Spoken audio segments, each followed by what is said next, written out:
Лилия, здравствуйте. Ну, расскажите про чемпионат, который сегодня здесь проходит во Дворце спорта 50 лет Победы. Добрый день. Министерство спорта, Управление физической культуры и массового спорта Республики Саха-Якутия, а также Федерация фитнеса и аэробики Республики Саха-Якутия проводит 9-й чемпионат и первенство Республики Саха-Якутия по фитнес-аэробике. Нынче у нас изменения в том плане, что участников стало больше. Это зависит от того, какие возрастные категории выступают.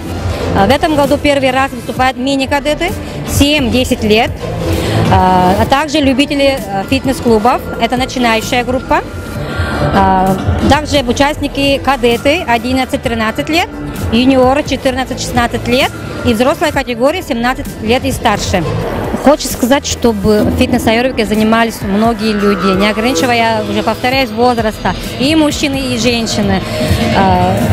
Призываем вам к занятиям по фитнес-аэробике.